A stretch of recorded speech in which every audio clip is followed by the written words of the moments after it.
Streaming, but I just remembered I need to tweet this after I push that button, and I'm completely not ready. So, anybody out there watching, which I'm sure you're totally there, just give us a few moments, and we will be soon starting the episode and stuff of Aimless Babble Z, Yep. which would be episode, another thing I need to look up, 218, or 19, 219, yes. 19. Alrighty. Copy, paste.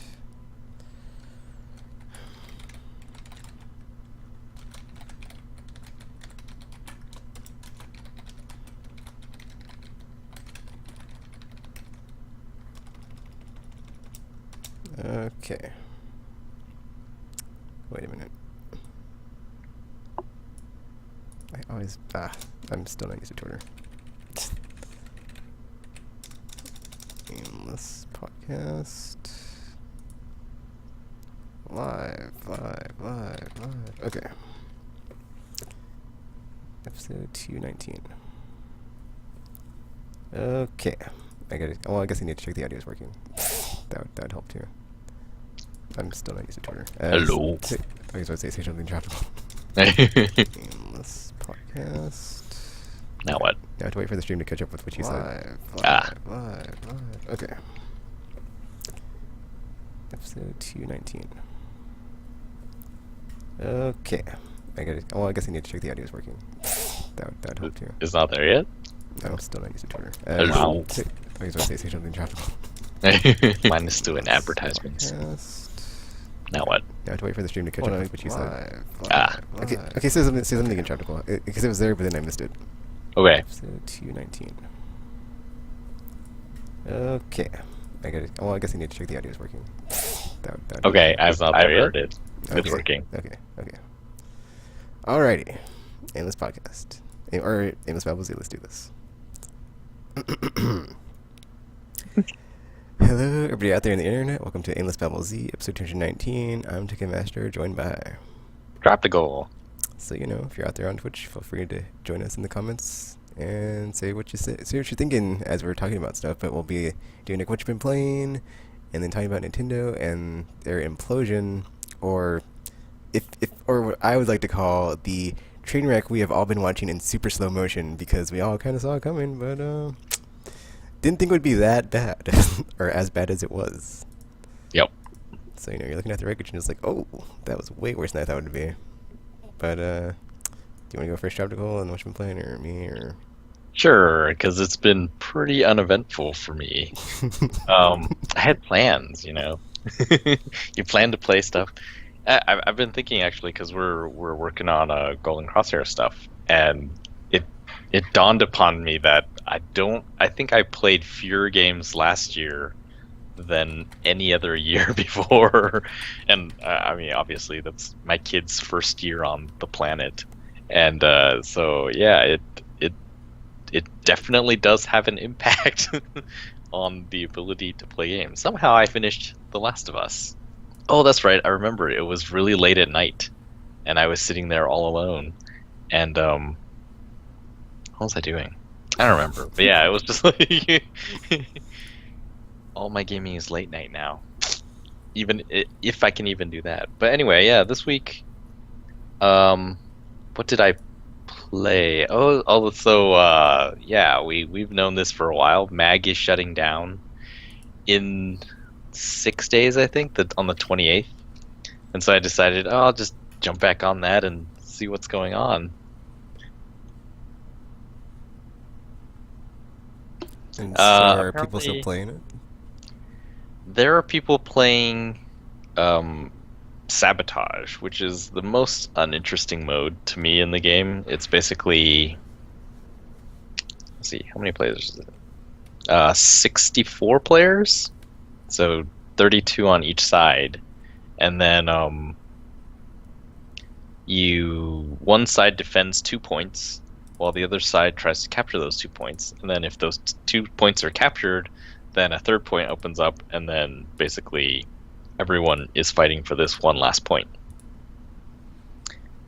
And it's not as interesting because as squad leaders, you don't really have any of the cool things that you can do on the domination mode, which was the much talked about 256 player mode, where it was just, there's lots of different um, points to capture, and as a squad leader, you could say, okay, go capture this point. It's like, okay, that's not working. We'll switch to this one, and you just had a lot more leadership um, options in domination. And sabotage is just like, by now, I don't know if people even really work together in their squads. At least on defense, it's just like, well, everyone just gather on the point we're supposed to defend, and then, if you die, then just wait for respawn and then run back over here. And it just seems, not as great. So yeah, there's like around 400 or 500 people playing that mode. Domination, which requires at least, I think, 100 people on one team to start a game. There was maybe 50 people total. That's the aggregate for all three factions waiting to play that mode. So obviously it wasn't happening. Could be happening right now, but well, I'm doing this, so can't go see right now. Yeah, it's like, I'm very sad that it's going away. Even though I wasn't really playing it that much anymore, but playing a few rounds of Sabotage is like, oh yeah, this game was really awesome. And I actually made a YouTube video recording all of my stats and awards that I had received, because I think once the servers go down, all of that will be inaccessible. Like MAG, two other games were being shut down, SOCOM Confrontation and SOCOM 4. And like SOCOM 4 has a single player mode, so that game will still be playable. But MAG, like, you start it up and it says press X, and you press X and then it says log into the server and select your character. So if that's gone, the servers are gone, then you can't see any of the stuff. You can't even go into the training mode, which, well, I mean, it was you running around and shooting at targets, but that's something. Now without that, is I will be able to enshrine this game and its case somewhere in my house. It would be totally useless. Yeah, I felt like, oh man, this is all going to be gone. That's crazy. I mean, I've never been attached to a game like this and have it get shut down. Like, people who play lots of MMOs, they probably had that happen. The only one that I played that got shut down was Star Wars Galaxies, but I stopped playing way before it shut down, so I didn't really have that attachment with MAG. I was looking today, I played, I think, like 211 hours, had so many kills, so many games, and I was just like, wow, I spent so much time in this game, and next week I will no longer be able to do that, even if I wanted to. See, now I'm wondering, like, when this happens with like all the Call of Duty games, it's like, will that force the user base into next gen, or like, because thinking about it, I remember when this happened on the PS2 games, I was like, no, Monster Hunter, no, SSX3, or like any other EA game, as they were like slowly shutting them down. It's like, oh, and then it's like, oh well, I'll just move on to the. But then it's like, I could just come in and be like, well, as a PC gamer, if I had this game on PC, that would not be the problem. So I could just play it with the in a LAN party setting, and play locally with a bunch of friends or something. It would, yeah. Well, I mean, like Warhawk never has to be worried about, like, you never have to worry about Warhawk getting shut down, because they set it up so that any PS3 can be a server for Warhawk. So even if there's no matchmaking servers, you can still, I don't know how it works exactly. I think it has like server browsers like on PC, and you can actually go find people's PS3s that are set up as servers. I think there was even a mode in the game where you could set up your PS3 as a dedicated server and just leave it running if you wanted to. So that was really cool of them. Man, we'll be able to play that forever. But yeah, with MAG, it's just like, well, they needed matchmaking servers at least. That many players, I think it had to have been dedicated servers. Can't imagine it was like peer to peer. Who knows? Um, yeah, it's just oh, I don't know. Mix, Mixed feelings Like about thinking about this. it now, I'm kind of like, well, do I really want to get Destiny on PS4? Because if it does have a PC version, I get it. This is like an issue I would not have to worry about, and like But see, like all these years even invested on a game, and then you're just poof, it's gone. like Destiny is gonna have to have dedicated servers that you play on. Just the way they've talked about it, it's like ever evolving world that's always growing bigger. It's like you can't put that on everyone's computer. So everyone's computer is just gonna have a client, and then they're gonna connect. It's gonna be like an MMO, except no monthly subscription, and it's a shooter.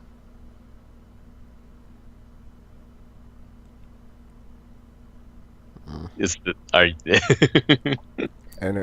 I don't know. I just haven't thought about this until you brought it up again, Tropical, about like how games, they do eventually, at least online. I guess that's like another thing. Like thinking about it is like why I just play single player for the most part now mm, only, because it's like another thing I don't have to worry about as far as like getting sucked into the online community and world, and then it's just one day it's just gone and you can't play it anymore.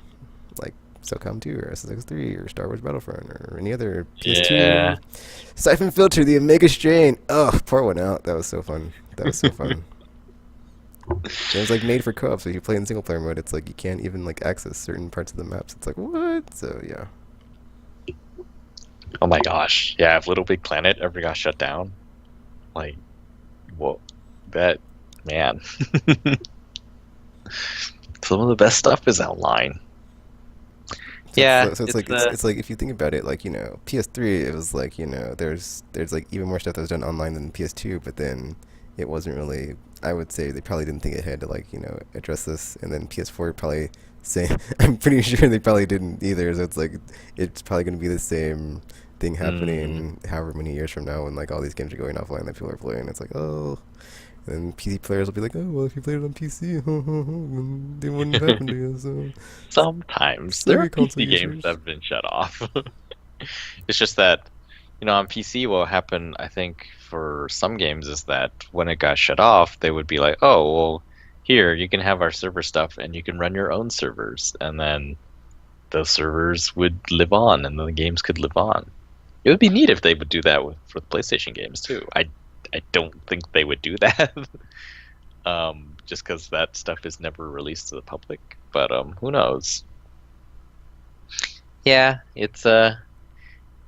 it's a weird mixed feeling that I'm having here about mags. Like, I mean, on the one hand, I understand it. Not many people were playing it anymore, which is exactly why it shut off. I mean, myself, I hadn't played it in months, and then when I heard that they were shutting off, that's when I started playing and started feeling like, oh man, I wish they weren't shutting it off.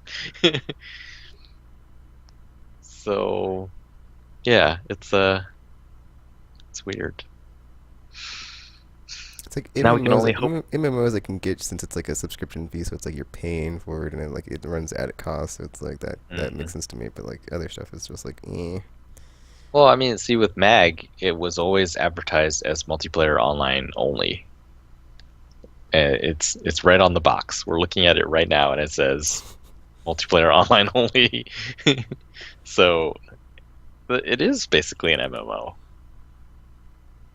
It's just a shooter.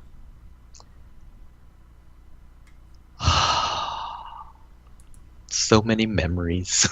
Actually, thinking about it, with all this weirdness of the whole mingle player, oh, I hate that word, of like Full player? these like multiplayer aspects in the single player game, like the whole hacking Oh, into people's uh-huh. games and in Watch Dogs and all this other junk that I don't really want. But or like even Borderlands, like that co-op experience would be completely gone when like if those ever go offline. It's like Yeah. in like games where it's like trying to merge the single player and multiplayer, like the Need for Speed stuff and all those, like the gameplay experience will be completely different when like all that stuff's not there anymore.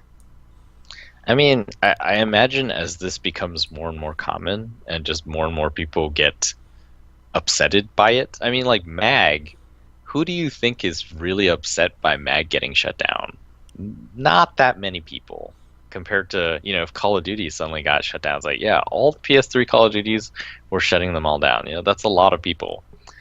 I don't think Activision will be the company to do it, but I could see Borderlands somewhere down the line when they're like, yeah, we can't run these anymore. Um, co-op being so integral to the game, they would find some way to allow it to live on for the fans who want it to live on. And then like the ironic thing for like Borderlands is like it doesn't have like 4-player split screen co-op. It has like system link Yeah. co-op. So it's not like Nintendo 64 days of just, oh, let's get 4 controllers, and nah, it doesn't work like that. There's 2-player split screen, but yeah, no player. It's only half the fun. Yep. And half the screen. So, but yeah, I think some developer will be like, oh man, this is terrible. It's gonna get shut down, and then basically it will be lost forever. All we will be left with are the memories. And so, I don't think Activision, if they shut down Call of Duty, they'll just be like, well, tough. Here's the new one. Yep. Buy this one. But yeah, someone.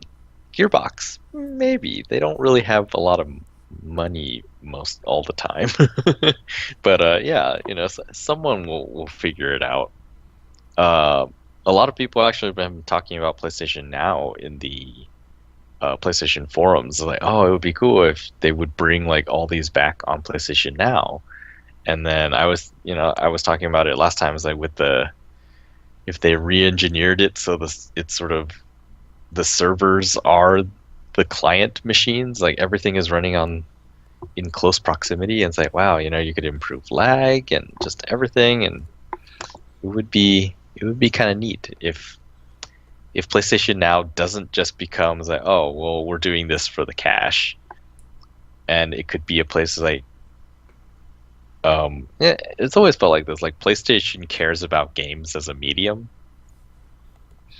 if that's possible for a corporation, but it feels like their marketing story is like, we care about games as a medium, as an artistic medium and stuff, and so preservation has to be part of that. And if PlayStation Now, one of its goals beyond making money is also preserving PlayStation games and stuff, then they should totally bring these things that have died, like Resident Evil Outbreak. I would love to try that again. Yeah. And that would be really cool. I would be behind that. But yeah, in the here and now, Mag is dying, and it got me thinking about they should make a sequel. Someone should make a sequel, because back when Mag came out, there were no games like that. Well, there and kind now of still that aren't, really, if you think Yeah. about it. Except for Battlefield, but only on next gen. Not really Yeah. on current gen. if you want, That's what was so interesting about Mag is like it was on PS3, but like everybody was like dinging it for its online, but it was still running more users per match or like in just giant modes than like any game on Yeah. 360. And it's I like, mean, well, you can't do it on 360, so. it's not even the technical achievement of having that many people. It's just like, okay, we can do this from a technology standpoint. We can get this many people playing together. How do we get that organized? Oh and yeah, all I think that? this was another one of those games when like around the era of like Left 4 Dead and like all that stuff. And I was like, man, we had like some awesome game where it's like all these people like were teaming up for like this one like awesome thingy. We had like the crazy episode of like co-op ideas or whatever, and I was just like throwing it out. And, like it was like all these people just like teamed up and like we had an objective to go and do something as opposed to it being like PvP, and like I thought that'd be pretty cool. But yeah. Yeah, that's the feeling of Mag. I mean, even if It's like someone Battlefield should like had take the idea and player- like do it again, or and like with the twist or something, exactly. or just make it Mag 2. That'd be interesting. I've always felt that Zipper Interactive, they were probably better programmers than they were designers, because some of their design decisions, like, why did they? That's. But then they were able to achieve this massive action game, as they had once called it, and it's like, well, okay, so you got the tech. But yeah, some of those I was just like, I don't know about that decision. So yeah, combined with zipper no longer being a thing, so you got other people to make the game. And then since it was the first of its kind, and we've learned so much about having that many people on the battlefield and what works and what doesn't.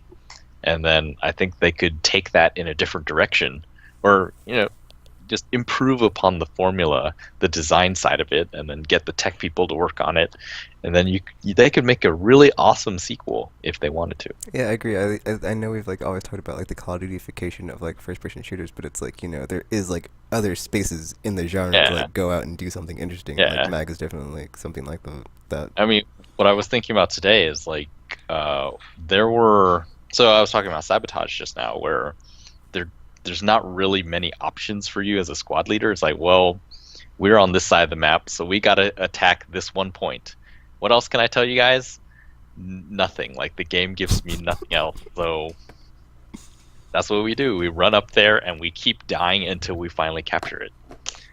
And it's like, well, it'd be awesome if, and this was in Mag, but it wasn't quite apparent. It's like, if you stay with your squad, you got certain bonuses. So like your health might regenerate faster, or I don't know, you would have less gun sway or whatever. Just things like that. But it never felt apparent. You'd be running with your squad leader, and it's like, this feels like running anywhere else or running alone. And so people just sort of ran out and ran alone, and just it was just chaotic. And I was thinking today, I was like, wouldn't it be cool if we just totally don't cater to the lone wolf? Just, this game is about team play. So if you're outside of a team, you are really, really at a disadvantage. Whereas if you're in your squad, maybe they could just make these dramatic increases to accuracy or things like that when you're together with your squad. Make it like the Geth. Yeah, just like make it, super dramatic effects working as a team. It's like, that would be really cool. And then it would be inclusive of all the people. Like, right now, you or some sort of like hive mind where it's like, you see what your other hive mind people are seeing. That would be really neat. So you have like more vision of the map or something. It would, yeah, exactly. Like, just things that dramatically change the game. And it's just like, there are lots of other games if you want to lone wolf it. You go play Call of Duty. Like, that is the ultimate lone wolf game. Whereas this game Even is all. though they say it's not anymore. Yeah. Because it still is. So it's like, how Left 4 Dead has all the special infected. When they get on you, you can't do anything. You are totally helpless without your teammates. At the time, when I first saw it, it was like, wow, that's sort of risky. Like, what if people want to play this by themselves? Then that just doesn't work at all, because they can't save themselves. But then it became, that's sort of one of the qualities of Left 4 Dead. Like, you have to work as a team. Yeah, you have to stay with a group or you're effed. So how come there are no military shooter type games that do that? They have these little incentives, like, oh, if you stand near the guy, you get spotting bonuses, or you get assists, or you should get do something similar to like Alien Swarm, where it's like, you like run out of you're like resource dependent on your team, like similar to like the co-op part in the Resistance 2, when it's like, you have certain like classes that like buff or like support everybody else, but like without them. So it's like you have to like stay with them because you need that type of person to support you, and you need to like do your part in the group to like support them and like work as a team. It would be really awesome if they they pushed it to the max. I mean, with the supply thing, people often feel like, because Battlefield has that, right? The guys throw ammo and then you can pick up ammo, or you can just kill yourself and then spawn on one of your squad mates and then you have full ammo again. It's like, no, none of that. I don't know. I think there are a lot of things they could do with a next gen mag, or a mag 2, or I was calling it today hypothetical mag 2, H mag 2. Appropriately military. Or just make another acronym that's not mag, and then it won't have to be a 2. Yeah. Ginormous action game, gag. Gag. Let's just call it what it is. It's a shooter. Oh, now it's unpronounceable. Jask? Gask? Yeah. So anyway, if you're interested in playing Mag, you have a few days left to play it. I wouldn't recommend buying it now though, even though it is really cheap. I've seen people. I think GameStop has it for $2 now, and like I don't even know if it's worth that much to play 6 days, but yeah, maybe. um. Okay, so yeah, that's Mag. Second, what did I? Oh yeah, last week during the 14 for 14, I picked up a lot of the cheap games. I mean, these games were, yeah, it really was like the Steam sale, less than $5. And I think Thomas Was Alone was 250.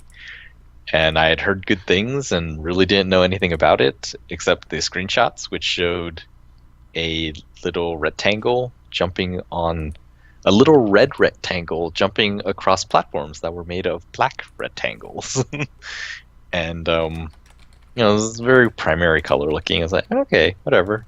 I've heard the story is really good in this game, so we'll check it out. And so I got it and started playing, and yeah, the story is really well. So what's amazing about it is that there are lots of different rectangles of different sizes, shapes, and colors. Or I guess proportions would be more accurate because rectangles are a shape. So anyway, there's lots of different rectangle. I'm totally comfortable with calling them characters. I mean, they feel like people and they're like alive. And they have different personalities and they're thinking about stuff. And it's really strange because when you're playing, it's like, well, it's a big purple square. But I've come to know this big purple square. Her name is Claire. She is a superhero, or she thinks of herself as a superhero because she is immune to water, whereas all the other rectangles die when they jump in water. And it's wow, yeah. Have you seen it? I've About it? seen it, but I haven't played it. Have you seen like when I watched footage of it? I guess I didn't really watch too much video of it. I just saw it and I was like, pass. Okay. I haven't seen any footage that has the narrator in it. And the narrator just man, I'm trying to think of a game that feels like that. I guess it's sort of it feels kind of like yeah, I guess it feels like Little Big Planet. It's sort of the narrator is sort of British sounding and he's like describing their inner thoughts, and they're just like these boxes, and yet So kind of like Stanley Parable. I have not played that yet. Okay. Because from Is the that- reviews, that's kind of what it sounds like. It's just maybe. always saying like Stanley blah blah blah, Stanley blah blah blah. Yeah, maybe. And Thomas Was Alone starts with, like, if you look at the logo, it says Thomas Was Alone, and then there's a row of colored blocks, and in the game that serves as sort of your selection menu because you control all of the blocks, but you control each one individually, and like a little arrow will show you which block you currently have selected, and they each have different like jumping abilities, and they each like Claire is the one that can swim in water. There's a pink maybe. I'm not good with colors, man. There's parts that are really hard if you can't see colors well. But yeah, man, it's fantastic. It starts with the narrator's like Thomas was alone, and that was a strange first thought to have. And Thomas decided that he would like observe things, and he observed that he was good at falling. And yeah, it goes on. I haven't finished it yet, so I don't know how it ends up. But I was drawn into this story, and it's basically a simple sort of puzzle platformer. Whereas because each block has different abilities, you have to use them in different ways to get them all to the exit of every level, essentially. But yeah, as you're doing that, it's like, I'm starting to know who this red rectangle is, and this little yellow square who doesn't like the red rectangle because he's a better jumper and he's like a show off. And then John, the tall orange block, is a really good jumper, but he likes to have the little smaller rectangles hang around because they make him well, he enjoys helping them, and they also make him seem more impressive, even more impressive than he is. Yeah, the game is very cool. You should check it out. And then finally, this week starts the Vita promotion. I have no idea what it's called, but it's the one where like you get a certain amount of PSN money back if you get a certain number of games. And the first game that came out was Olli, which is, it sort of reminds me of an endless runner when you see it in video. But when you play it, it actually feels a lot like playing the old Tony Hawk games, like on Dreamcast. Just like what you're doing with your hands. It's essentially a skateboarding game. It's kind of depressing to hear you say that statement. The old Tony Hawk games. Things Activision. Are there Tony Hawk games anymore? No. There aren't, right? There hasn't been one in a long time. Like they even like did an HD remake of like the original or whatever. Oh yeah. For PSN and Xbox Arcade. Well, like the last time I really, really enjoyed Tony Hawk was, I think, Pro Skater 3 on the Dreamcast. And if you played any of those games and you sort of recall what you were doing with your hands, it was like when you were doing different tricks, and there was sort of like a rhythm to it. You would do sort of essentially random moves with your joystick thumb, and then how did it work exactly? I don't know. Like you had to time your reverbs and stuff so that when you hit the ground, you would continue your combo, and so you're just sort of hitting. If you can imagine, man, how to describe this? It's like opening your hands forcefully in rhythm with something else. Okay, that made no sense at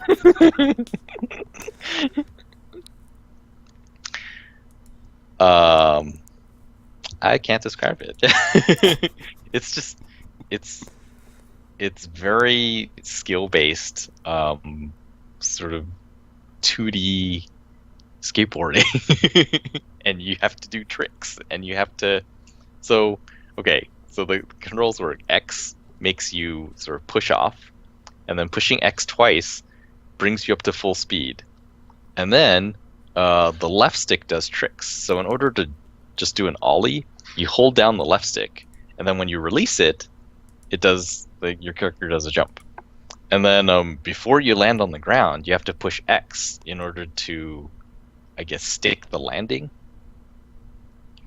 And then, since you've lost momentum in the air and now you're on the ground, you have to push off again, and then you hit X twice. So that's sort of the basics. And then to do tricks, you hold down the left stick to get ready to jump, and then you rotate it in different directions and different amounts. So like quarter circle, full circle. The one that isn't any of those, 75% circle. And then so you can do different tricks that way. And then to grind on things, you have to jump. So you do the jump maneuver, and then right before you land on the grinding surface, you have to push down on the stick. And then when you release it, you jump off the grind. And then when you land on the ground again, you have to push the X button to stick your landing. And you're moving at a pretty fast clip. And so if you can imagine, you're doing all this stuff in sort of a rhythm with whatever is in the pathway. And it can be things like walls and the railing of stairs that you want to grind down. There'll be stairs that don't have any railing, so you have to jump in order not to crash. And yeah, it's just you just do these, and it's not an infinite runner, so the stages are all set up already, and you're just trying to do as many tricks and link them all together to get the highest score that you can per stage. I've played 2 stages, and it's just like, wow, this feels so much like Tony Hawk. I really love this right now.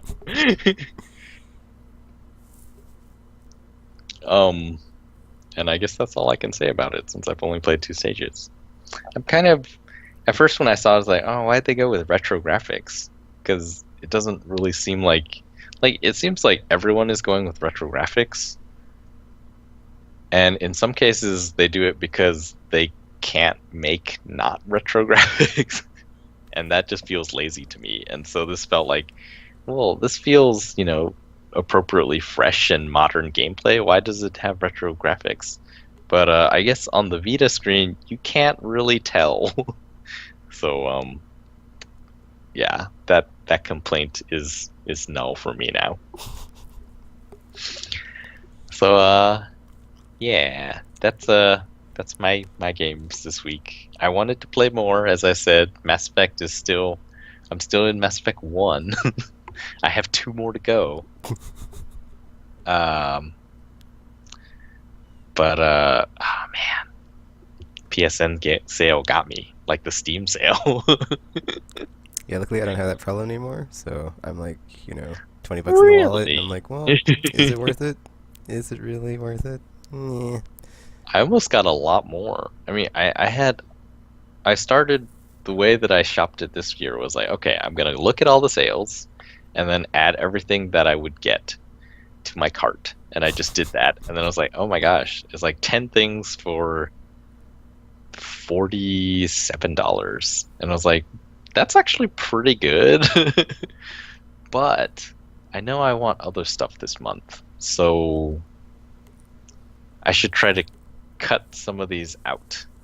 And so the ones that I didn't get ended up they were all the disc-based games basically, like Crisis 3 for $5.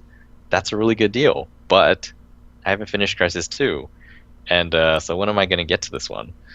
Same thing with Far Cry 3 Blood Dragon. It's like, well, Oh, Traptical. Oh, I actually haven't played Blood Dragon, but you haven't played 3, have you? no, I haven't. I didn't even get that one because So I I'm have guessing you haven't finished 2 then. I have Far Cry. Yeah, exactly. I have Far Cry. Oh, Traptical. No, You need to spin off. take a beat down to that backlog. Exactly. And then I think I mentioned it last week, like Enslaved, the complete collection for $5. I went and looked and was like, how much is the DLC? And there's only one DLC for Enslaved, and it's $5. Like, so either way, it's gonna be $5 because I already have the game. Yeah, I it's was like I have what? it on 360. I was like, curses! I didn't know there was DLC for it, and it's not the complete edition. So it's like I can't buy this because I already have it. So yeah, even though it's a really awesome deal and really delicious, but I'm gonna say no. Exactly. So I was just like, you know what? I have the game, and I haven't even gotten everything in that one, so I can skip this one too. So I skipped those 3. It was like, oh, that's $15 off. And then, yeah, I was thinking of Tales of Xillia too because it was $10, right? Yep, I bought it because I was But like, then, dude, they like, just came out. Let's how do it. many JRPGs have I played in the last, I don't know, decade? I just can't say no to JRPGs. I don't know. It's like they are my nemesis when I see them because it's like, oh man, that is that cheap. I'm gonna buy it because it's like I think of how many hours am I getting out of this? It's totally worth it. So I can't turn the deal down. How many? Well, are you gonna get Did you play Persona? Are you a Persona guy? No, not anymore. I'm off that boat. 'Cause I Really? I haven't been able to get into them, so I'm just like whatever. Persona. Which one was the last one you I played? played the first one and I played the second one, and then I haven't. I need to go back and play 3 and Fez because everybody says like those are like the ones that are like gonna get you. So. Yeah, like the And I think I modern. have 4 as well, so It got. I actually haven't played them. Okay. Yeah, all the ones in like the modern day Japan I need to play, but I haven't played them and I have them, so I actually haven't gotten around to them, to giving it a second chance. Yeah, I was. Well, that's what popped in my mind is like, you know what? I have Persona 3 and 4, both unfinished. So I'll finish those, and then Tales of Xillia will probably be cheaper then. And it also crossed my mind, I was like, how many of these are going to be free later on? If they've joined in on the discount party for PlayStation Plus, like maybe they'll jump on instant game collection later down the line. Sure, Tropical, because that's how that works. Sometimes, I mean, some of the games that have never been on any of those lists, like I might as well not buy any games because it'll be a free eventually. That's Tropical's logic. Yep. Especially only because I have the giant backlog. If it wasn't for the giant backlog, I would probably be like, doesn't matter. I mean, if it becomes free later and I buy it now, it's like buying it is still different than having it free on Instant Game Collection, because however unlikely someday if I don't have PlayStation Plus, I won't have the Instant Game Collection. But I will have this discounted version that I bought. But no, yeah, backlog too big for really long, substantive games. And I guess that's unfair because I don't know how long the indie games that I bought are. But they always feel like, maybe they're shorter. Oh, and so Temptation right now, I downloaded. I don't know how this happened. Oh, and now I know. So the Vita promotion for the month, one of the games is Dragon Ball Z Battle of Z. And I thought, that's a really weird game to include among the likes of TXK, Olli, and Dust Force, which are all indie games. I was like, okay, so what's going on with this one? And I found out, it's like, oh, there's a demo for it, both on Vita and on PS3. And I downloaded them, and I was like, oh my gosh, this is awesome. They feel like these big, expansive worlds that you're flying around in, and it's like 4-on-4 battles. How is the battle system? Because like to me, when I saw that it wasn't Budokai style, I was just like completely turned off. I'm like, no, thank you. Like I don't want to play it. Yeah, I mean, I still feel like Budokai was the better fighting game, but sometimes I play these games for Flash. Like Naruto, I play for Flash because it's just like it looks amazing, and then when it gets really flashy, it's super flashy. And so Battle of Z, is like the later ones. It's not Budokai style, and it's really cool. I haven't played a DBZ game in so long because Budokai 3 was the last one I really played. And I actually was tempted to go get the HD version just to play it again. I was like, no, mustn't. But Battle of Z is like, oh, this is really neat. And then they've done things where, it's sort of, what were we calling it? Mingle player? Oh, yeah. Where it has, I don't know what that move is called. The one where Goku gathers energy from the planet. Oh, the Spirit Bomb. Yeah.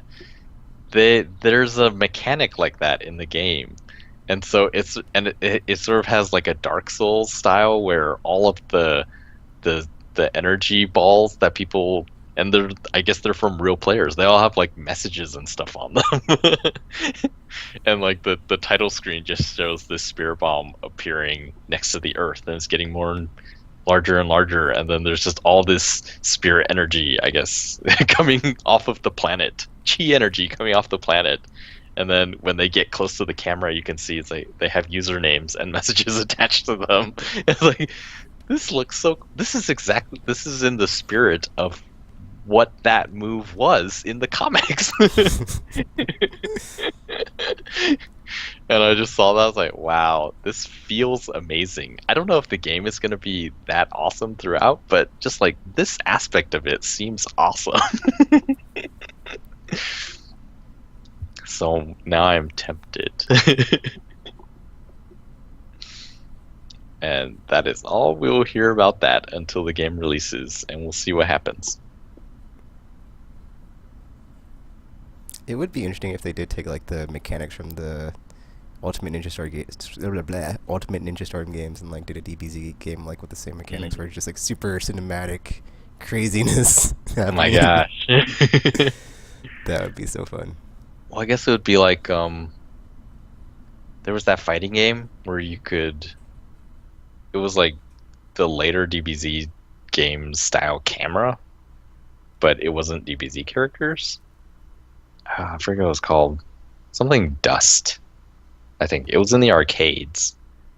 And yeah, it was like a super crazy fighting game. It was like Ultimate Ninja Storm, except the characters could fly. So it was total freedom of movement. What was it called? Can't remember. Anyway, so yeah, Tekken, what have you been playing? See, I was gonna say, like, when you're talking about Tony Hawk and like how you hadn't played a game like, or played one in such a long time, or like hadn't played a game like in like a long time, like that could be something added to the whole like symptoms list as far as like when you are going to like divorce a game series of like, this game just doesn't feel as good as it used to, or whatever, and it's on like the fourth or fifth iteration, or like when you're looking back on it, it's just been so many, and you're like, I just feel like I'm falling out of love with this one. But yeah, back to what I've been playing. A bit of the same old, same old. So, Gran 6, I continue to play on a daily basis just to keep my the credits coming in. Because it Well, has like what else can you do? it has like the every day when you log in, it like keeps the like Oh, 200, right. like the, or I forgot what it's called, but like every day it's like a percentage is added to like the credits you get. So I want to keep it at the max of like 200% total. So that's pretty nice. And then that's basically like why I keep playing it. And then like also the seasonal updates every now and then there'll be like a new time trial or whatever to go in and play and get some credits for. And so right now I'm about to buy a 2 million credit card, but then I'm saving up for like the ridiculous. There's like two or three like 20 million credit cards just to say I own them because they're so ridiculously expensive and nobody else will have it. So I'm doing that, and then yeah, the seasonal events, and then it's like they still have not updated the Red Bull X challenge, so it's like it still says will be updated in January. Like it did say January 1st, 2014. Now it's just like January 2014, even though the month's like over halfway done. We'll see. So come on, Fluffy Digital, get on it. Um, and then besides that, Batman funny story. So I started another playthrough because I guess apparently when I was I probably had recorded my Predator Room runs with Batman, but I guess I accidentally deleted them all, and so I could go through and play them again. However, it's really annoying, and I don't. Well, I could do that, and like that'd be the easy way. But when I play through them, I want it to say like uh, new high score every time I clear it, so I don't have to like. So it doesn't look like when I play it on YouTube that it's like, oh, you just got this one today or whatever, and just decided to upload it. And it's like, oh, well, it was my first time through, whatever. So that's just like a pet peeve of mine. I can't not do that. So it's like I had to do that. And I went through all the DLC with the Deathstroke, Bruce Wayne, and Batman as far as like all the Predator rooms, and I need to do all the combat stuff. And then just waiting for well, supposedly it's Mr. Freeze, but I'm waiting for the new DLC that's been teased. It was so annoying too, 'cause it's like, oh, here's a screenshot, because they're like, oh, we have an announcement on like New Year's Day or whatever. I don't remember. It was They stupid. announced their announcement. It was like we have We're gonna have an yeah, announcement. it was like, and then it's like, oh, so the two main ingredients of like when someone announces something we're missing of a date and a price, and it's like, oh, thanks WB Montreal, because I was totally not looking forward to a date and a price with your announcement of, oh, it was nothing important, it's just a screenshot. So thanks. Besides that, okay, so there's this Kickstarter for this game, and I was like, okay, I need to like defend or not defend the realm, but like do my part, because this is the game I have been waiting for. I've said this many times on the podcast. Tactics Advance, Tactics or FFTA2. I forgot what it's called. The DS one, the Game Boy Advance one, which is like Advance, and then A2, which is the GBA one. Wait a minute, they're not, or DS. I'm sorry, GBA and DS ones. So like those, they're good. They're their own thing. I enjoy them, but the tone of them, they're like not as serious, because it's like, oh, we're kids and we got sucked into the game world, and it's just like, oh, like ever since I played Tactics, I wanted like either a Return to Evilus or like a game that was like essentially a 1-to-1 mechanically the same game. It's like I just wanted more instead of just getting I mean, yeah, the Lion War, but that doesn't count because it's like a port and like add additional stuff. And then Tactics in A2 are good, but it wasn't the same. And like some of the stuff is annoying, like the judge or the law cards and the judge system and all that junk. And like the way you learn abilities is different, so it's not as awesome. And it's just not as good. Like the story's not as good. The gameplay is up there, but it's like lacking because of like the stuff that's different as far as like the ability system. And then Tactics Ogre came and I was like, oh my gosh, this is like the best thing ever. It was like my game of the year for 2011, I think. And then it was just like so good and just like so refreshing. And it was like it hit that sweet spot of like it was like the tone and like the setting and like the dialogue and like the mechanically it was sound and just so good. And it was so deep, so good. It just that game. I looked up my file the other day. It's on YouTube. It's like 186 hours. I was like, oh my gosh, I spent I spent so much time playing this game. I was just like ready to crack out. And then here's this Kickstarter for Unsung Story that Tell the Guardian. So basically, I'm like going through and like playing a story chapter every day. I've not uploaded these. They will be uploaded hopefully before the end of the month because I'm trying to like get this up as soon as possible because I want to try to like promote and like do my part to be like, come on dudes, let's chip in and get this game kickstarted. And then because I saw they don't have any gameplay, I was like, I don't care because it's like it's being overseen by the dude that created let's see, Vagrant Story, Tactics, and Tactics Ogre. So that guy, Yasumi Matsuno. So I was like, man, I gotta get some word out about this game. So if you're into those games, totally check out the Kickstarter. Unsung Story, Tell the Guardians, and then I've just been playing that. And then it's weird because like today I was playing and I was like, you know what? I should go all out. I should just like just crack out on all of them. I should play some front mission and upload some of that. And just it was getting very ridiculous, and I had to like stop myself and I was like, Tegan, let's just walk away from the controller and go do something else because we're about to just just fall through a rabbit hole that we don't need to fall through, and just we need to beat down this backlog, and you're not helping when you're just playing games you've already played and just to do stuff. It's like it was really weird. I felt very conflicted because it's like, well, they're almost to the goal. They're like 2/3 there, but it's like they still need $200,000, dude, and like where's that money going to come from? Not me, because I don't have that much money. If I did though. So yeah. What else have I been playing? I think that might be it. Oh yeah, also Arc the Lad 2 on Vita. I mean, not Vita, but it's annoying. Okay, so I'm gonna like finish Arc the Lad 2 because I'm pretty sure I'm at the end, and then just put it on hold and come back to it like whenever, because I kind of want to play it when I'm here and not at work, just to like play through the third one faster, and then I can just like move on to playing Vita stuff when I'm at work since I haven't been able to play my Vita. So it's like, I think I'll just put it on hold and like not play the third one until whatever, so I can play some Vita stuff, because it's like I need to give my Vita some love since I spent a lot of money on it. Well, not a lot, but like I got a good deal and I bought it, and it's like just sitting there. It's like what would have happened if it's like the what if scenario if I would have bought a PS4. What would have happened what if you bought a PS4, Tegan? It would have sat there like my Vita does and just sat there because I got stuff to play like Gran Turismo and Batman and The Walking Dead Season 2 and Wolf Among Us and Tomb Raider and Bioshock and stuff that is not Knack or Killzone, or those are the only two games really I care about, because it's just Assassin's Creed and Call of Duty and F them. Well, I guess there's Resogun and the new stuff that's like free, like Don't Starve, but until those launch window games or Garage, because where are they? Because I'd have been like, where are the launch games now? If I had a PS4, I'd been like angry. But yeah, that's okay. That was like a bit of a like off-topic rant, semi weirdness thing there, but that's what I've been playing.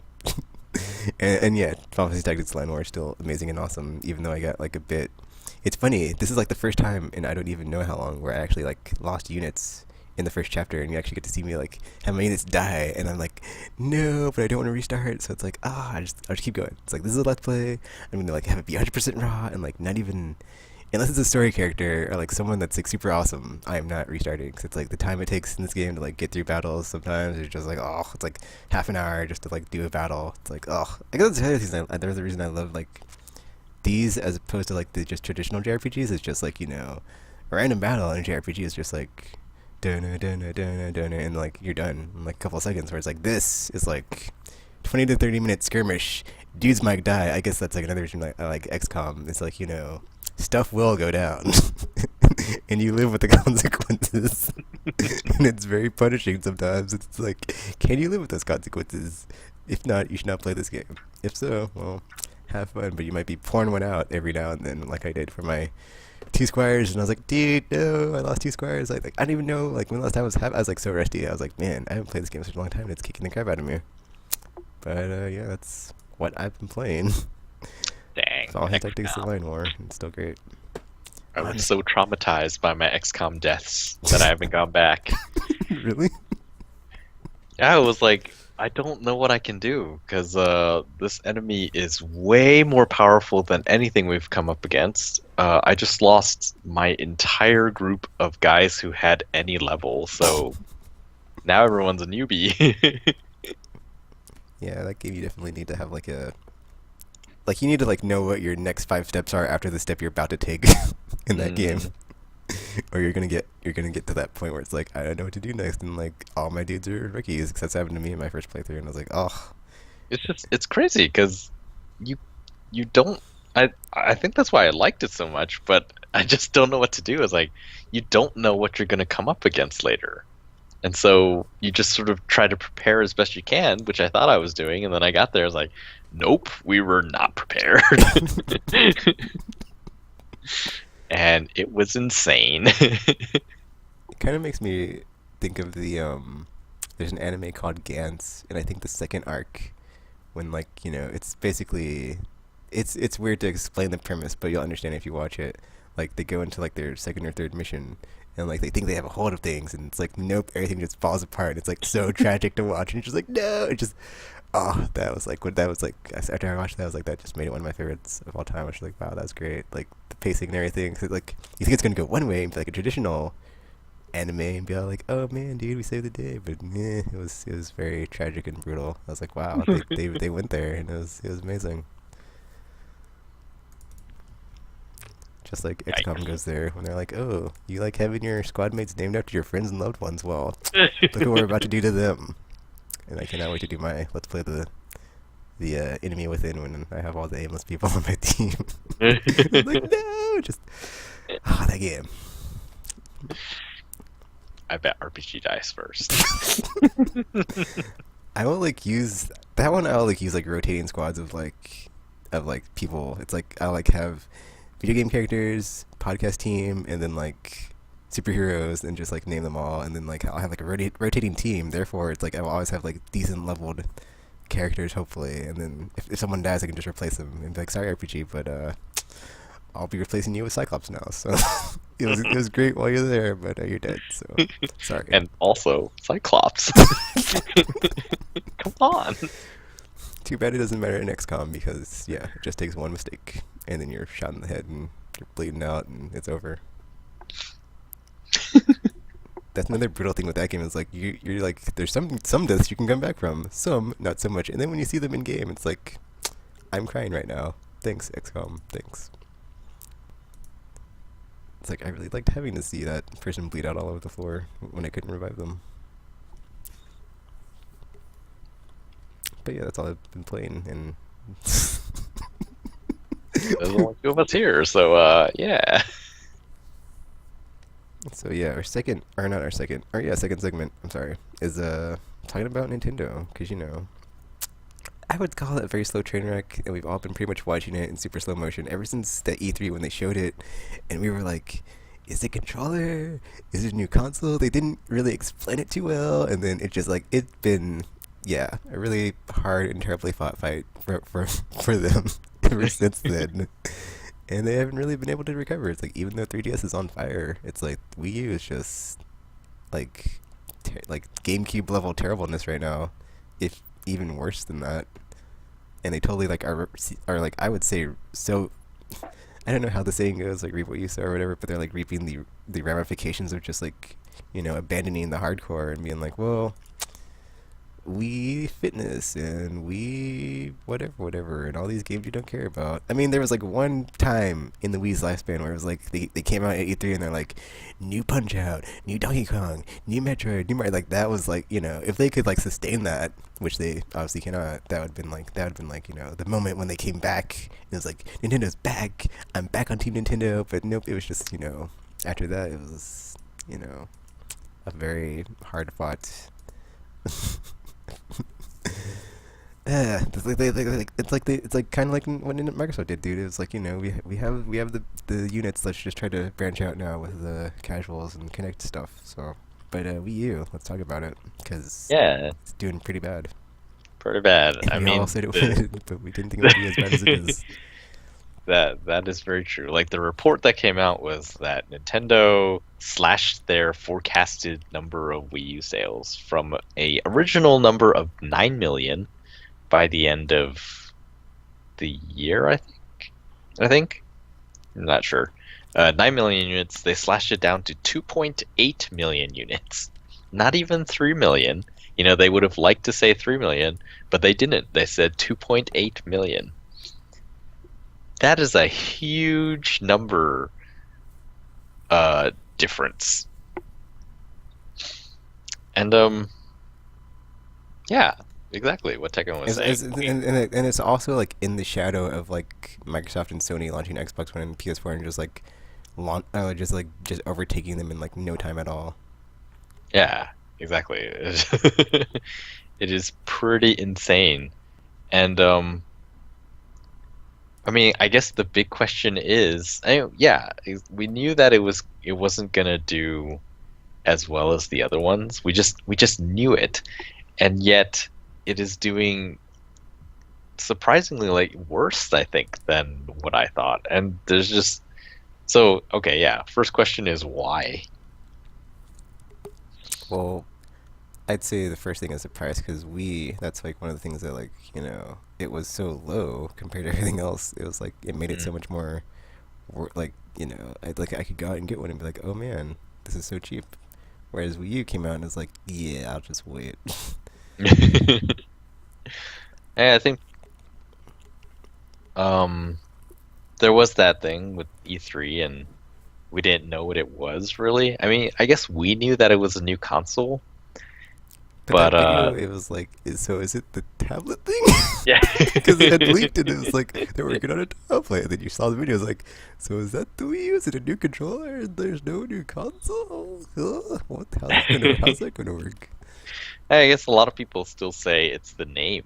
Wii U sounds like Wii. Okay, so I have one of those. What do I need to play that over there? Do I just need this tablet thingy, which apparently you don't sell, or costs $350?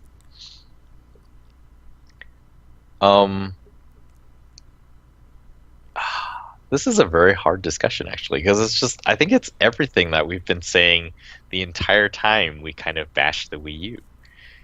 Yeah. Yeah, it's brand confusion. It's Yeah, like the whole year that like, they had like the head start. We talked about this in the past. Like they had a head start a year, and like the sales weren't there, and like it like wasn't. Oh, well, except for Gamer wasn't attracting us to go buy one. And then we'd always be like, what are they thinking? What are they doing? And like it was just like this is just a culmination of like all that stuff happening, and it's like, well, we saw it coming because we've been talking about it ever since it came out, ever since we saw it, and we're kind of not surprised, but it's a lot worse than we thought it would be. So. I mean, I think we thought that in the way that the Wii sold really well, even though they had abandoned the core gamers, like somehow that they're gonna make these numbers because it's Nintendo. I mean, the 3DS is actually kind of a mystery to me too. The way that it's been selling is like, well, yeah, there are good games, but I don't necessarily think that people think, oh, I must have this game. Most people that buy Nintendo now is just like, I don't know. They want to play games. There are games on everything, so I'll just get whatever's cheapest or whatever is offers the most value to the entire family. And at some point, that may have been the Wii because it's like, oh, it's cheaper, and that Wii Sports thing looks fun, and everyone wanted, they bought Wii's to play Wii Sports. and that was it. And then later on, some people bought it to play New Super Mario Brothers because they remembered playing Mario in the 80s, and it looked a lot like that. And then with 3DS, is like, well, I don't know. Like that's just a system for your kid, right? Because an iPhone or whatever would be more valuable to the family because it's a phone. It can do. There's an app for everything. And then there are games when you're just playing random stuff. But how about those games? Well, the thing is, like the parent, like they don't care unless the kid has been, oh, I want 3DS. Like why? Is that because there's Pokemon and Maybe the pricing Mario. maybe they just have like the pricing structure like so set in stone for their handhelds. Like it's not really an issue Hmm. because it Well, is just like a something you can just go out and get. yeah, I guess that's another thing. Like iPhone is really expensive. Smartphones are really expensive, and I mean, 3DS even like the not 2DS as was like much. $100 or something. That like one week when it Mm, was on that's sale. true. Is that a regular price that 2DS or is it more than that? Let me look it up. But I think it's and more then than like we that. all like complained about 2DS, but we all knew it would be like successful because like the price was so low. It's like, well, Yeah, I mean, we can talk into our blue in the face, but they're just gonna because buy it's so low, it. they're just gonna buy it. And yeah, like the Wii U, especially I don't know that it's all doom and gloom for the Wii U, but it is. I think that it's really predictable. I think this is probably the low point because we were talking about it last year when they announced all those games, and then they said 2014 Yeah. after every single game. It's like, well, this is the season when the other competitors are jumping in. If I don't have a Wii U, why do I buy one now? And eventually, like, why do I buy one next year if I bought one of the competitors' consoles this year? And a lot of people are talking about, yeah, Wii U has the best lineup right now of the next gen consoles. It's like, one, that's debatable, and then two is like, well, you don't buy your console for the moment, you buy it for the future. And so like the future seems really exciting on PlayStation and for some people for Xbox One. And the future for Wii U is like, yeah, maybe this year there's some stuff, but beyond that, like what is there for Wii U? That's like always And been the issue we with Nintendo. Is like you go through yeah, these droughts. it's like we know that the third parties are not coming to Nintendo. Actually, I just thought about it. Thinking about it, like they didn't have that lightning in a bottle like we were talking about with like the Wii Sports. Like they didn't have that on Wii. Where Yeah, it's like, why do I need this tablet controller? And like, what experiences can I get on here that I cannot get on PS3, 360, PS4, Xbox One? And it's like it's just not there right now, and I don't yeah, really see it coming. And like when it does, it's going to be too late because I've already made my choice. So yeah. I, probably other people have too. So it's like unless you can reconvince them somehow to recapture those casuals that have just like abandoned you because you've confused them so much, I don't think it's going to change anything. Yeah, the lightning in the bottle thing I think is that's what they need. They have to figure out the most awesome thing they could do with their tablet controller and then but then see like at this point though, I don't think that even works anymore because all the other systems have things like that. Like we got second screen stuff on Vita, you got Smart Glass on Xbox One. All anything you can think of. The most awesome thing using a second screen is available on every other system. Well, I think the thing Plus, with the Wii though is like you don't have to buy a second device; it comes with it. So there's that argument. maybe. It's like I don't have a smartphone. I have a Vita though, so because that plays games that are not. I mean, that are awesome and not landfill games. So just saying. This is true. So, yeah, but yeah, going back to the third party thing, like not having the third parties means that Yeah. you are totally dependent on first party. And so far, what have we seen from first party on Wii U? Like, well, this game, we thought it was coming out now, but it's actually coming out later. And that game is taking longer than we thought, so we apologize. Thank you for your patience. And, everything is now 2014. So if that is the case, like how well, first of all, are they going to be able to do it? Everything is 2014, and you've been slow already. are you going to be able to put all these into this 2014, or are we looking at 2015 games now? And it's like, okay, so that's great. We know what's coming out in the future, but that means we have months that we have to wait in between those games. I think another thing touching on this is like, seeing from like the end of this gen and just seeing how good third parties are right now. It's like, exclusives are like mattering less and less because like third party games are just like so good. Like Division looks so good, Watch Dogs looks so good, and like to like compare. And like that's the other thing is like the demographics of like the older consumers, which are in the majority, because it's like 50% of people are like their gamers are like 35, 32, whatever. So it's like they don't want, unless they have a family, they don't really want to play the kid-friendly games that are on Nintendo, which is like what all their first party is pretty much anyway. So it's like they've moved on to other experiences that are just, in my opinion, I know we had this discussion too. It's just like so much better than like what I can get on a Nintendo platform. You can't even play The Walking Dead on the Wii U, so it's like that's not even to me. It's like not even an issue or a non-factor. Like that other thing we were talking about, where it's like pure mechanics games, which I think Nintendo games tend to be. You can get that on other stuff now. So like Nintendo is sort of losing their shine. Sure, theirs are really polished, and Mario. I don't think any of the indie games are as giant as any of the later Mario games. But how many people finish those Mario games? I don't think most people finish those Mario games. They play some of it and then they get, I don't know, whatever reason it is that people don't finish the games that they buy. That's what happens because they're so long. Don't say that, Tropical. Mario games are really hard.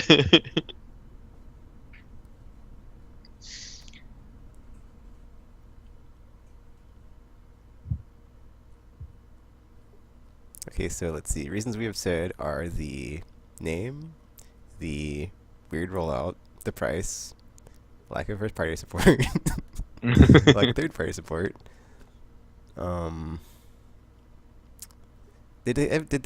Was there anything that ever came out of Nintendo as far as like their inexperience with like HD game development, or is that just something people were speculating? I think that's how it appears. Like they have said that, oh, these games are taking longer than we thought. So, just looking at the way that other developers struggled with HD games in the beginning, it's like, yeah, clearly that is what happened. Like they didn't have this experience with the Wii because it wasn't an HD console, and now they're having this experience. It's like, oh my gosh, you would think that it'd just be easy to make it high res, but no, it's a lot harder. There's a lot more going into it. That reminds me, there was a report about one of the developers who had worked on Wii U talking about things that they could do on Xbox Live, and Nintendo's engineers were just like, okay, you can't explain that to us because none of us use Xbox Live or PlayStation Network.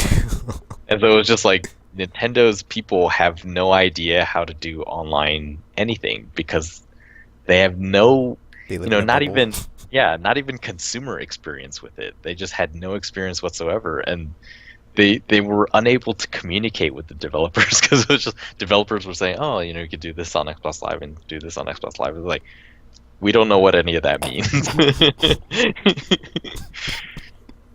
And I think, well, yeah, that's pretty big. That actually is a good point because, like, Sony had issues as far as like getting inroads in on live, and like Nintendo's even farther behind than Sony. So yeah, and then like online gaming is like just blown up, so to have issues and not really have it in your infrastructure is a pretty big issue. Yep. So there's that. What else? What else is there for the system? I guess the other thing is this is their first HD console, and now reports are coming out where it's like the Wii U is actually not even as powerful as the PS3 or the Xbox 360. I saw that. And so, and those aren't even the current consoles for those companies anymore. And yeah, Nintendo's always been like, oh, it's not about hardware, it's about the games, and um, it's not like, when they say that, it seems like they're saying that there aren't good games on the other systems, which is totally not true. It's like, we have the only good games. So it doesn't matter that we don't have as good hardware because we have the good games and you want the good games, right? And like, yeah, but the other guys have good games too. So, and none of the consoles are free. So if I have to buy one, so yeah, is that everything?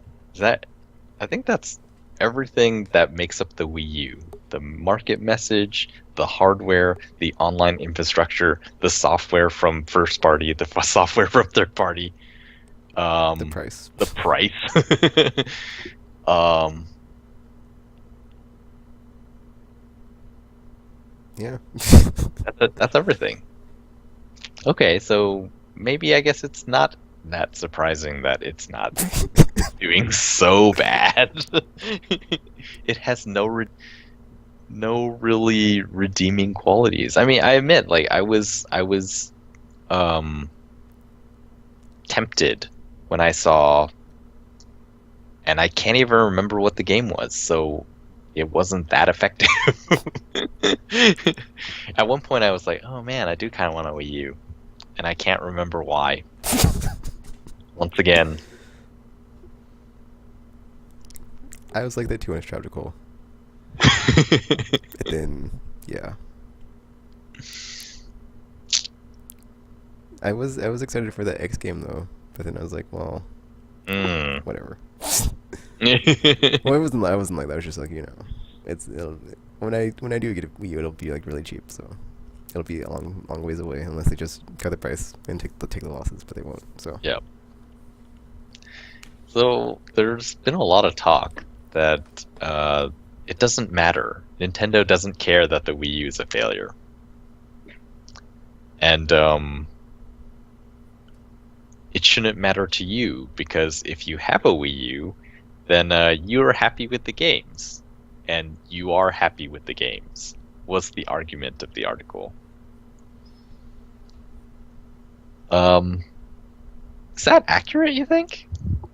Does it not matter at all if the Wii U fails? I think it does matter because it'll change their like perspective on like what they're doing. Like it forces them to like change their actions. So it's like, they have to react to the marketplace, and if they're not selling, which they're not, and they have to like reassess like what are they currently doing from a corporate standpoint or what have you, software, hardware. It's like, okay, well, this isn't working. Like, what should we do, or like how are we going to fix this? So it causes them to do something as opposed to on the Wii when they just sat there and collected money and it was like, and they're like, yeah, we don't know what we're doing, and like they wouldn't throw you a bone for anything. They wouldn't throw you a bone for anything if you're like a hardcore person with like just wanting first party Nintendo games and just like, oh, the droughts were so terrible and just like, but it just kept selling because it was just the Wii Sports train and just rolled in and everybody jumped on board. But now the time has changed and they have to come out of their bubble and be like, okay, well, how do we compete with everybody else? So you don't think they're going to cut the price? No. Why not? Well, I would just think they wouldn't from what I saw in a Peck episode when Michael Pachter was like, well, you will sell more units, but you won't make up the money from the sales and the volume or whatever or something. So and like Nintendo's always been about like the money, so it's like it just doesn't seem like they would do that unless it was like the last resort. And they absolutely had to. Though I guess they did drop the price of the GameCube to like $100 or something, and that's when I bought one. Or was it $150? It was cheap. It came with Metroid Prime, and I was like, oh yeah. So. Well, I mean, with the 3DS, they dropped the price relatively quickly, if I remember, and then they had to do sort of that apology thing with Nintendo Ambassador Club. But then, like, it was hard to say what happened with the 3DS because, like, the price drop came at the same time that some games that people wanted were coming out as well. So it's like, would people have bought those games if the price hadn't have dropped?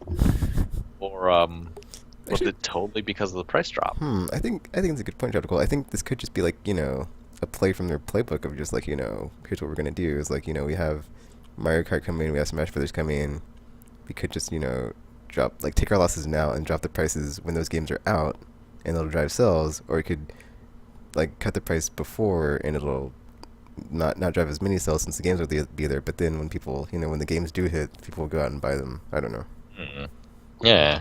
Or it seems to me that Nintendo has that old Sony arrogance where it's just like our games are coming. When the games come, people are just gonna buy it, and that's all we have to do. We just have to make one good game, and we'll be set. We'll be back. I don't know that is necessarily the case. I agree. And since they messed up, or not messed up, but like since they did all that stuff on the 3DS, I don't know that they necessarily have the data internally to back that up either. It's like, well, we dropped the price, but then we also had good games coming out at the same time. So which one? What do you think saved the 3DS? And they're just sort of there. It's like, well, we can't drop the price on Wii U, so we got to bet that it was the games. Oh, don't know. But yeah, E3 from them will be their Nintendo Direct rather, because they probably won't go again. Will be very interesting this year. See, I wonder. And why would they want to after the year they've had? I wonder if games really were sort of a fad for everybody, except the people who have always played games. I mean, if you look at it, the Wii's numbers mostly came from people who don't really play games all the time. Point, so like, because if you look at like Xbox One and PS4, like PS4 broke whatever its sales records were for like fastest selling console, blah blah blah, and like their audience is core users. So and like Wii U not so much. Yeah, and like Xbox is sort of in between right now, and it's like if it, in the end, I feel like PS4 is going to sell more just because that is the audience that is going to buy stuff, whereas the Xbox One, it's like, okay, it's cool to talk to my TV, but is it cool 2 years from now to talk to my TV? Yeah.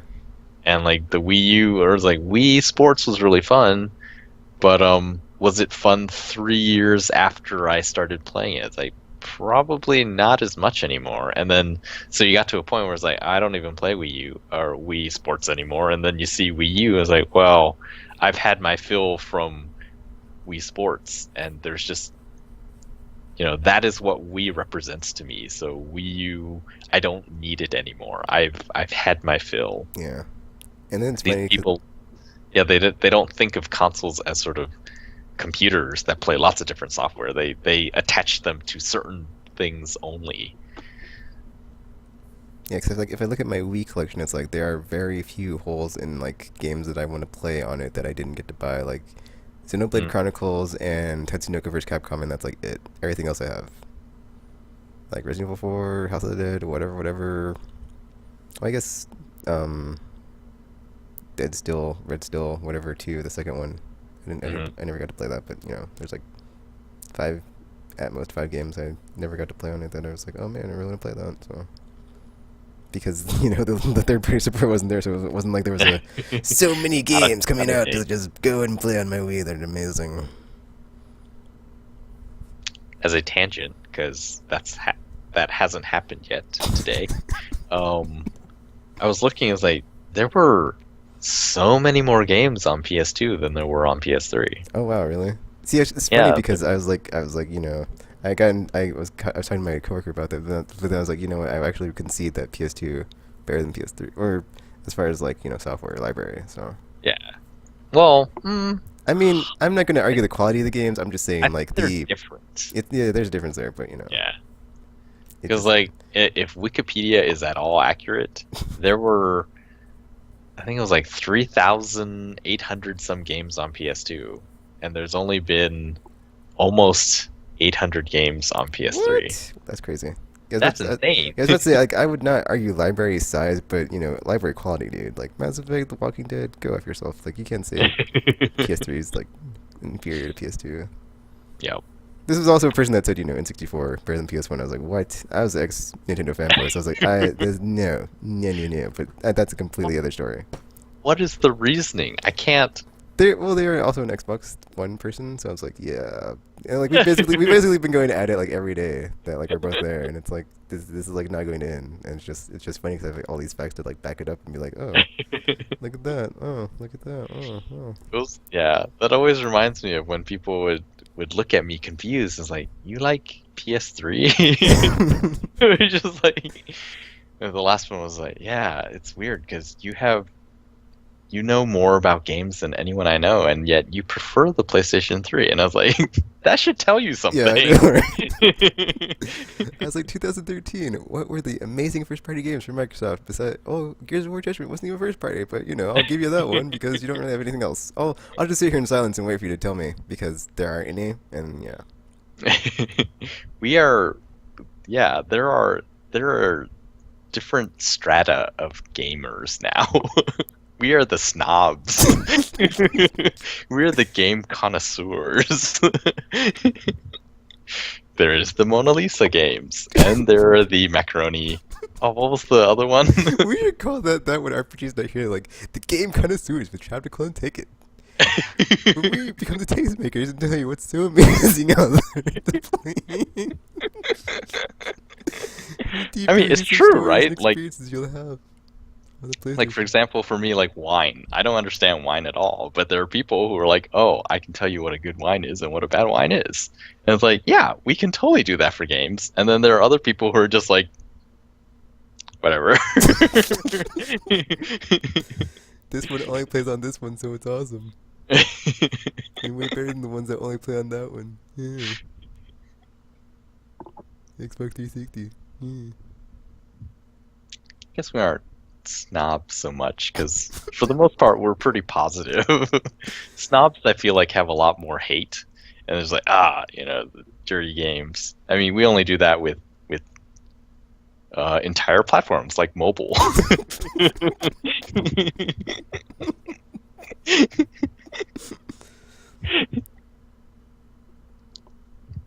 Anyway. Actually, speaking of mobile, there was like something about, people were saying, oh, Nintendo should, totally go the Sony route with PlayStation Mobile and start, putting their games on different platforms that are not just their own to get some money from it. But I don't see that happening. Yeah, I think Nintendo is actually in the most difficult spot. Even though Sony has all these financial problems and things like that, but it's like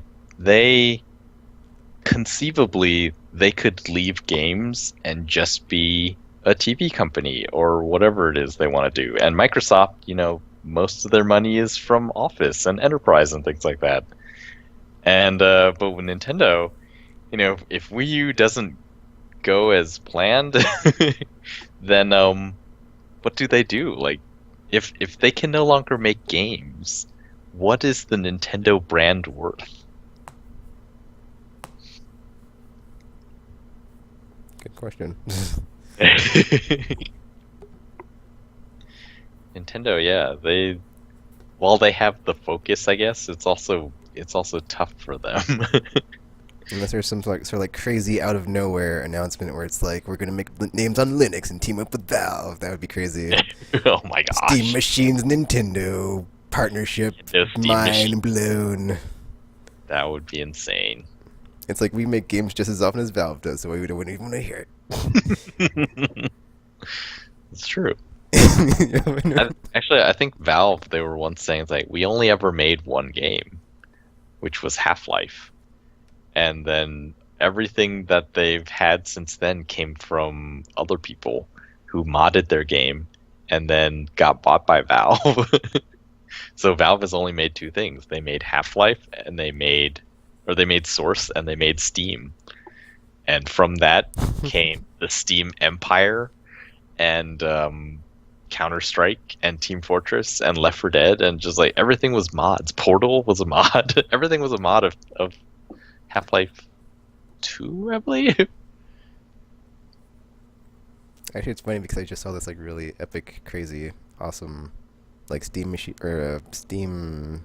What's the video production software?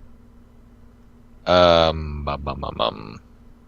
Source something. Filmmaker, Source Filmmaker, Filmmaker. yeah. This really crazy Mass Effect fan machinima is pretty funny. It was like Hmm? all models and stuff, and it was like the lighting was good, the animation was good. Like the only thing that wasn't good was like actually, well, Wait, the writing and dialogue was kind of but everything else was like, wow, this is actually looks really good for someone that's like just an amateur. huh? But they said it took like a year and a half to make, so it was also a very long how, project. how long was the video? It was like 50 minutes, I think. 50? Yeah, it was pretty long. Oh, It was like a full movie. okay. That seems worth it. Yeah.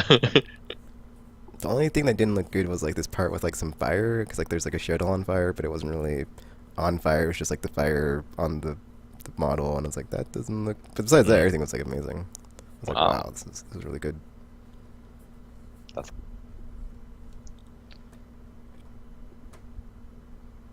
yeah. What else is there to say about Nintendo? Do we They've hope been on the that they brink pull out? before and come back, guys. Believe they can do it. People say this all the time. Nintendo's doomed, and they always come back. So seriously though, like, is that how you feel? No, I'm just saying. It's like You're not like it a would Sonic just fan. it like would be another example of like gaming history repeating itself of like Nintendo's doom, and then they come back and do something amazing. It's like, well, I think if that did happen, then I'd be like, that is the last time I will ever doubt them, because they just magic, black magic in Kyoto that they use. I don't even know where it comes from. The souls of something. I guess it's true. You know, every time there have been so many predicted deaths of stuff, death of consoles, death of PCs, death of Nintendo, and all those things are still here. What's gonna end, man? 2012. The Mayans are right. Like there are we do not know the lows that they're willing to go to. It's like we as long as they have the will to stay in the industry, like I think that's what happens. The Xbox lost so much money. I know, for and so long here too we before they are. turned Yeah. a profit. It was like, wow, this is like how many annual reports of net loss, net loss, net loss. I mean, it's like PlayStation is the only. I think PlayStation is the only story where it was just like, oh, they came into a market as the new guy and totally dominated everyone. See, now I'm wondering, like, how many billions did they lose on the Xbox division before they finally like made the money, and they probably haven't made it back and won't for, if they ever do, a very long time. It was a lot of billions. I was like, man, because I saw that in a documentary. That's when I put all the dots together. I was like, Trojan horse, they did it! All in one set-top box. This is the end. It's pretty insane. The master plan has come to fruition.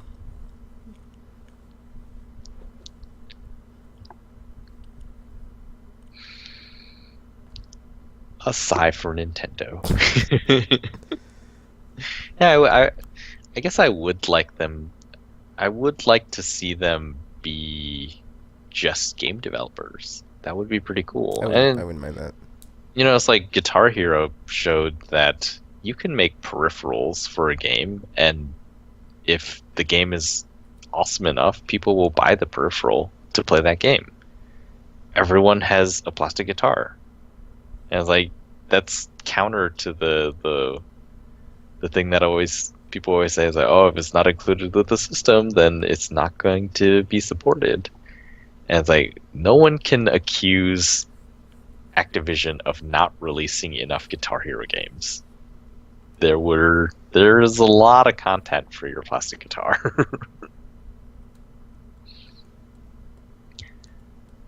And so yeah, you know, if Nintendo wants to do cool hardware stuff, they could do that. But I don't feel like they necessarily need to make like CPUs and just like set top boxes anymore. They can just make a Wii tablet and then sell it for the Xbox 360 or whatever and make a cool Mario game. It's really interesting that, like, if you think about it, like, they could do, like what they could do if they were like running in the same capacity as Microsoft or Sony, where it's like, oh, the Virtual Console, like the Virtual Console on Wii U is so terrible because it's like it wasn't Mm. even the same games brought over, and like they're just rolling them out again, like however many at a time, and just so terrible. But it's like if they could just like do something like they already have the Virtual Console, or like do something like the PlayStation Store, like you have all those old, their whole back catalog is like so valuable, and they don't even use it. It's like, come on, dudes, just digital distribution, man. Just put it out there, and you'll make money. It's like so many like simple things they could do. Like just that alone, makes me sick. Very sad. Well, we will see. I think it's a pretty exciting year for games already. The first full year of next gen. Oh man, See what happens with Nintendo. Um, PlayStation Now, is that gonna work? Steam machines are this year. Oh my gosh, I might actually get that Alienware one because it looks cool. it's like if I can switch out the components easily enough, I'm just waiting for more details. Oh man, so excited. So much stuff. And if they have like any like cool stuff in the API, like streaming or recording gameplay capture, like PS4 and Xbox One, dude. Just saying, if you want to be a console, that's like a standard feature now. Unless you're Wii U, just saying.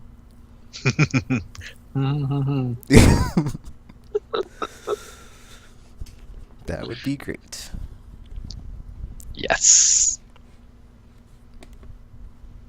But yeah, it's like this is actually pretty interesting because I remember back when like the Dreamcast went away and it was just PlayStation, Xbox, and Nintendo. It was like can the marketplace support more than three consoles at once? And it's basically been proven the last like.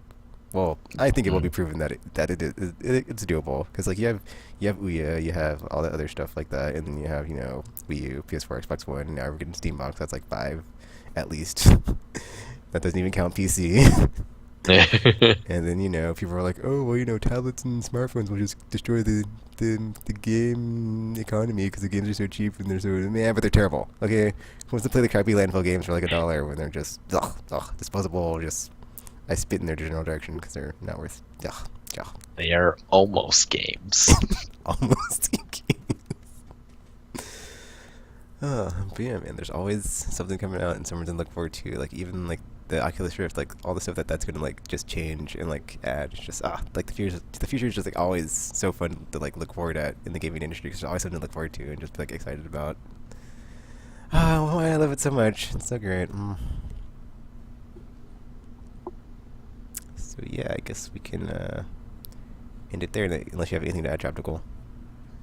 Not on Nintendo. Nope. Actually, So, there was a comment from Monkey King we haven't gotten to from like many episodes ago. Let me bring it up. He said something about the Xbox or something when we were talking about that one episode.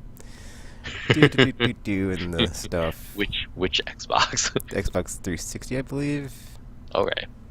Let's see, Monkey King, Aimless Babble Z-219. Okay, Monkey King says technical. Oh, this is when like we had really bad audio, so he said something about that. All the things they say about Xbox 360 are true. It coming out first mattered for it. The fact that Xbox Live worked and had some great functions early on mattered for it. Xbox 360 just got better versions of third-party games. In fact, I think it was 360 race to lose, and shockingly, I think they did/are. Inexplicably, while ahead, Microsoft has been dismantling itself for some reason. It raised the price of Xbox Live, it sold off, let go/dismantled second-party studios it owned, and it came up with a plan for a next-gen that was not about games. As a PlayStation fan, I could see where PS3 was lacking. It was obvious what it wasn't doing in 2006, and it really did take PS3 3 whole years to catch up enough. As a Sony fan, it was a hard slog going through 2007, 2008, and 2009, waiting for a PS3 to have most of the functions it needed. Most of the tools it needed to be a real contender. It was in 2009, before we got Uncharted 2, Infamous, Demon Souls, etc., that made owning a PS3 worth it. I said in years ago, but I think the best thing that happened to PlayStation is the screwing up so badly. Sony fixed PS3, Sony planned very well for PS4, and I think Sony not only has a better plan now, but I think they at this point PS3 is a better system when compared to Xbox 360. It might not get noticed by the games media, but I think what PlayStation 3 does and the games it will get tip the balance for it. I think the tail end of PS3 and 360 for the next 3 years will be all about PS3 gaining ground. When the final tally is made of sales, PS3 will be ahead and just a tiny bit behind Wii. That's how PS3 will end the second, but a glorious, well-respected second, full of well-loved games, not Wii's embarrassing first place that put a company in the red. So yeah, I think that's when we're talking about like just the PlayStation brand and stuff. It's always that quote, and I can't remember who wrote it, so I apologize. But we liked our 360s, but we loved our PS3s, and I think that is going to be really true. And as far as the strategy, it was. I'm not sure if it was necessarily the screw ups that sort of made the strategy. Like, well, partially maybe they accelerated their plans, because it did seem like they started to beef up their first party a lot during the PS2 era. Like when you think about first party PS1 games, there are a few, but like the games that people really loved on PlayStation 1 were all third party. It was this is like the point I made with my friend that I was talking about. I was like, it was the birth of so many franchises that are still around. Like you have Tomb Raider, Twisted Metal, other stuff like that. Got like Grand Theft Auto, Ace Combat, Metal Gear. Oh, I mean Metal Gear. The 3D Final Fantasy games. Tekken. Just there's so many games that came out from that were like went on to like become strong franchises. Yep. And then so with the PS2, and like I think you can even read some of this stuff. Mark Cerny has been giving talks before the PS4 came out about sort of what was going on behind the scenes and sort of their thought process into making the PS4. And part of the PS3 thought process, I think it was during the PS2 era, where they decided that they wanted to make sort of one engine that all of the Sony studios would use. And they sort of did some of that. And I think the story was Mark Cerny was working on the PS2 with the Japanese engineers, and then he was able to get sort of like technical information for it back to Naughty Dog and Insomniac. Because he really wanted those two studios to succeed and make, like the Sony studios have these really awesome games. And so like that's why Ratchet and Clank and Jak and Daxter were kind of similar if you think about it. It's like they both had these really big levels that you went on a linear path that always looped back to the beginning, and it was like that was a really cool part of those games. And then just with the success of God of War at the end, I mean, can you think of other really successful first-party games on the PS2? Because there were games like Primal. Not besides not besides like God of War and then like Ratchet, Daxter, and Sly, but besides Eco, Shadow of the Colossus maybe, but they're like more critically acclaimed than financially successful.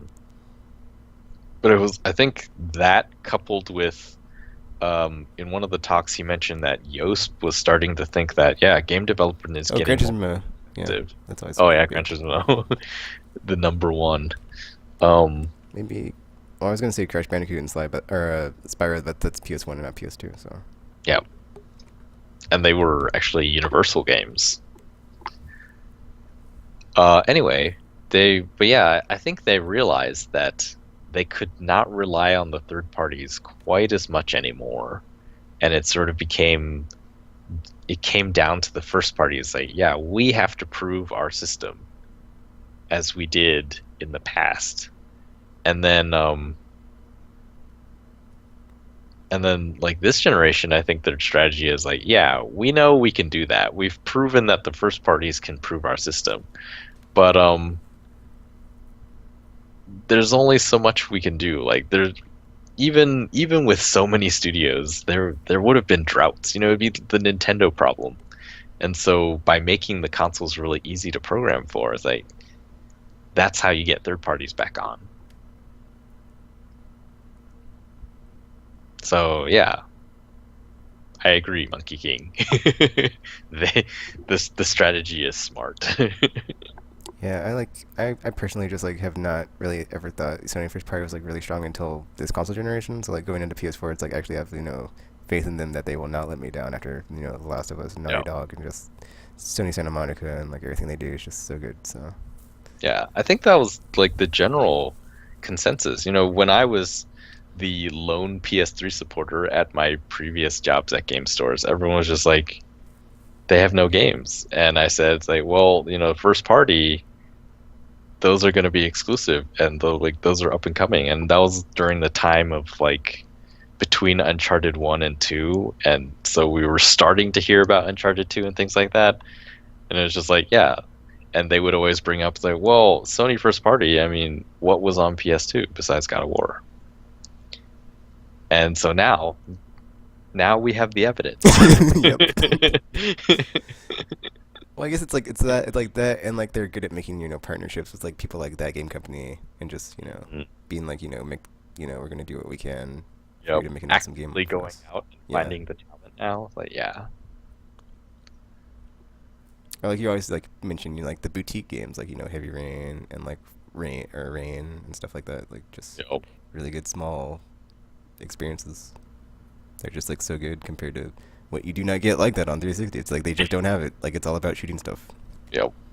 Did you end up getting Puppeteer? Yeah, I haven't played it yet though. Oh, okay. $7. I was Yeah. like, yes. And I also That picked game up is amazing. Tearaway. I just haven't played it yet either because my Vita's been just sitting there. Oh, So, okay. because it was $20 on plus like it was so funny because it was on sale on Amazon for $20. And I was like, no, because I missed it. And then it was on sale on PS, and I was like, yes, $20. Tearaway. I cannot wait. Yes, the boutique games. So good. Yeah, it's weird. Like, I think that's like why that's part of the reason like why I broke away from Nintendo. It's just like Sony can like deliver on like both fronts of like really mature, invigorating stories and just like the fun, whimsical, like lighthearted stuff like Little Big Planet and stuff like that. It was just they can hit both sides of the fence. Unlike Nintendo, where it's like, all right, go save the princess again for the 10th time. Yeah. yeah. I was just thinking the same thing. It's like the flavor of Sony games is sort of that boutique feeling, whereas Nintendo games they feel like they almost feel like the time waster games, whereas like you play them for their mechanics, but you don't there's not this drive to play to the end. I think for me anyway, like with Mario games, I don't the ending the journey is not as important as just playing it, like the experience of the journey itself. And the thing is, like, the experience of the journey itself, I can Not have that. great. Yeah. Well, I can just play the first 10 minutes, and it's like I have the experience of the journey in the 10 minutes. So I never need to reach the end of a Nintendo game because there's no drive to get there. You play Nintendo games to play them.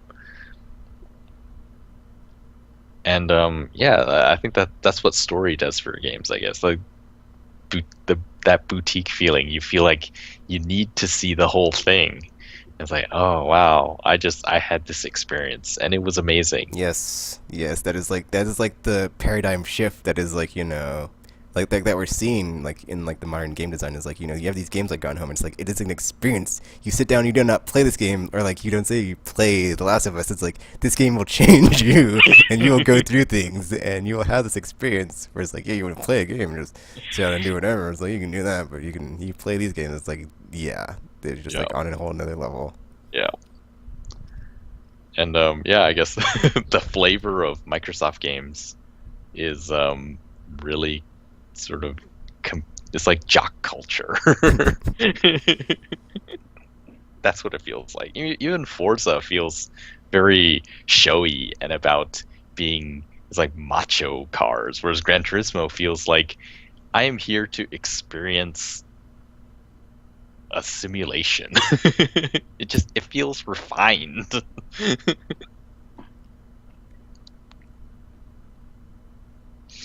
Okay, we've jumped on them enough. Yeah. See, that was really it. That was really good. We had some whole like first person thing in the first segment, and then just kind of all over the place in the second segment. But we're on topic for the most part, and Yep. we went into all tangent land, aimless island. But yeah, that was. I mean, we had to, but we kept it short. So yeah, we have no idea when RPG will be back because he's doing his whole chef thing, and could be whenever. I guess we'll find out on the next episode of Aimless Babble Z. But until you see or hear from us again, thanks for watching, or I mean listening, whatever. And until you see us or hear from us again, we're now signing off.